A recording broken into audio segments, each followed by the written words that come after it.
So, welcome back everybody to another look at a new release, and this is the latest box set release from Indicator that I have here, that as you can see I have not unboxed. So yeah, I have my trusty pair of scissors, so let's get looking into it and see what we've got.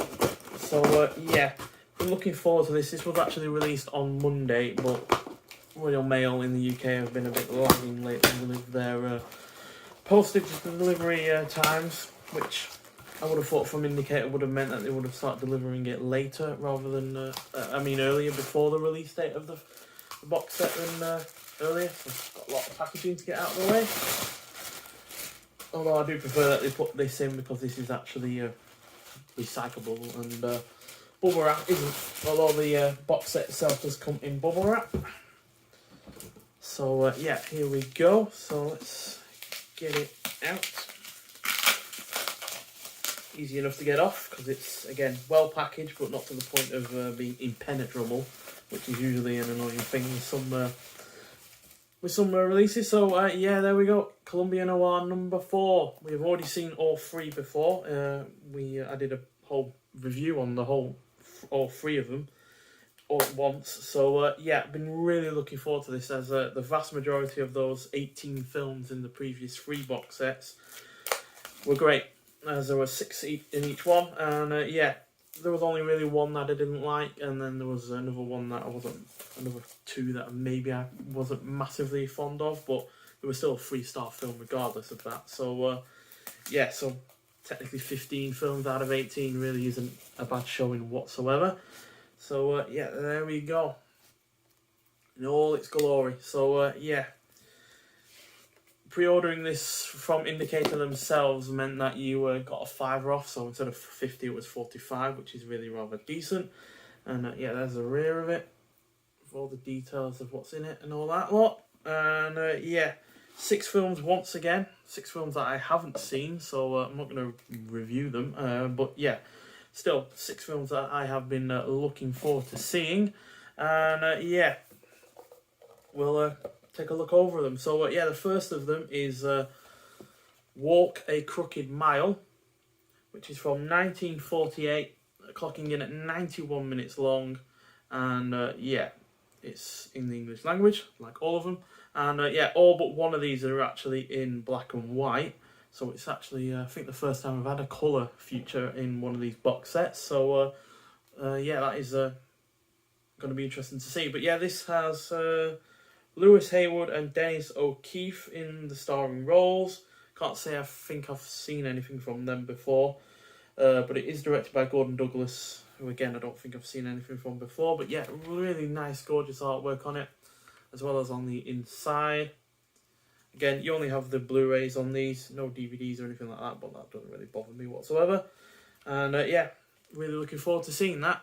Alright, and the next one is from 1952, so a leap of 4 years there, and it clocks in at 98 minutes long. It's actually the longest of the 6 films, and it is Walk East on Beacon. So yeah, I imagine that's referencing a street.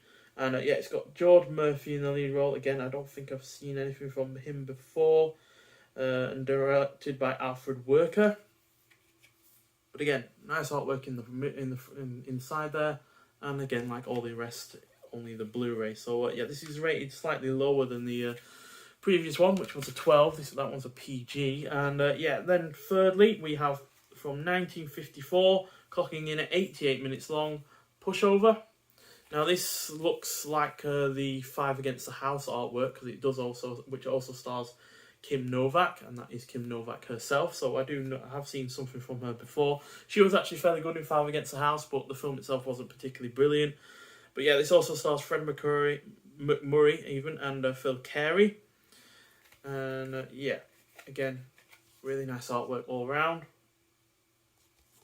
We don't get any synopsises on the backs of these, so I'm really not sure what's going to be going on, but they are all typically film noir, maybe with some crime elements added in, but yeah, that's typically what they're going to be about. And yeah, fourthly, we have the only one in colour, also from 1954, clocking in at 82 minutes long, the shortest of the bunch, and that is A Bullet Is Waiting, which has, again, really fantastic artwork. It is really rather sublime there. And we have Gene Simmons, not that one.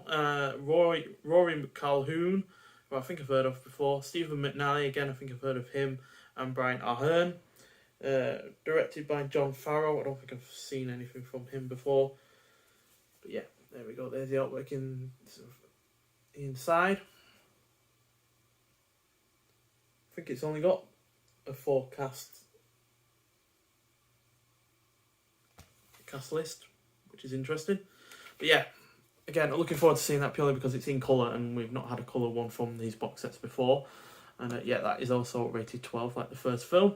And fifth film from 1955, clocking in at 85 minutes long, is Chicago Syndicate even. And yeah, this has Dennis O'Keefe, who I'm pretty sure I've seen something from before, and Abe Ablaine. And it's directed by Fred F. Sears, who is a filmmaker that's done a lot of like low-rent B-movie sci-fi horror films. Pretty sure he did one in the box set of the Cold War Creatures box set from Arrow Video. So yeah, I'm looking forward to seeing what he can do in terms of film noir, because obviously film noir can also be quite low budget, but low budget film noir can still look a lot better than some higher budget films. So yeah, it's also produced by Sam Katzman as well, who again was the producer of all 4 films in that Cold War Creatures box set. So yeah, that's a bit of a crossover there between Indicator and Arrow there. So I'm really looking forward to seeing what this one can do. And yeah, there's the interior artwork as well. And this is also rated 12 for moderate violence. And yeah, looking forward to seeing that one. That one's going to be hopefully a highlight. And finally, we have from 1957, clocking in at 92 minutes long. And the only one in the second one in, there's actually 3 in 185 by 1. The others are in 137 by 1. But yeah, from 1957, clocking in at 92 minutes long, The Brothers Rico. Now this stars Richard Conte, which I think I've seen in something before, and Diane Foster and Catherine Grant. Might have seen something from Catherine Grant before, but I have definitely seen plenty from the director, which is Phil Carlson, or Carlson even. And yeah, he's done plenty of great films. He did a Kansas City Confidential, which was a superb film, really, really good film noir in its own right.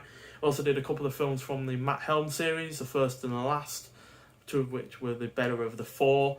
He also did the sequel to Willard, Ben, which was about a killer rat. But yeah, really rather fun film that was. And yeah, that's the interior once again. So yeah, I'm really looking forward to seeing all 6 of these. I will hopefully do a review of each individual film at some point in the future. And yeah, that's the thing you get on the outside of it. It says you can have the money and me, just pull the trigger. I'm guessing that's a line from one of the films, not sure which, but I'll find out eventually. And yeah, this is number 397 out of 6,000. So yeah, definitely got in a lot earlier with this one than I did with the previous box sets. And as like with the previous box sets, you get a really nice thick booklet with some stills from the films. Again, not sure which films, but regardless, looks like it's going to be an interesting lot. So yeah, massive booklet here. It's 115, 16 pages thereabouts, which is quite a lot. And yeah, you also get a bunch of short films as well from the Three Stooges, which we've got a numerous amount of times in these box sets. So which I have yet to get around to, but I will eventually. And yeah, just goes through all the films. Got some write-ups from several different essay writers, and yeah, more shots from the films, as you can see there. And yeah, just talks about the films really, and the background behind the filmmakers and those involved really. And yeah, I'm really looking forward to reading through that as well, like the previous booklet. So yeah, these box sets, like I said, haven't really disappointed before. Like I said, 3 of the films I wasn't a massive fan out of the previous 3 box sets, but 3 films out of 18 really isn't bad at all. So yeah, I'm hoping that we can keep up that kind of ratio here and at least have 4 of these be a really good watch. So yeah, complete blind buy though, and yeah, at the end of the day, it's a bit of a risk, but hopefully it's going to be one that is worth it. So yeah, if you've got this box set as well and you've seen some of the films, then I hope to hear your views on them, as yeah, film noir is highly recommended as a genre. It's easily become one of my most watched genres of the last year or so. So yeah, regardless, thanks for watching, and I'll see you in the next one. Bye.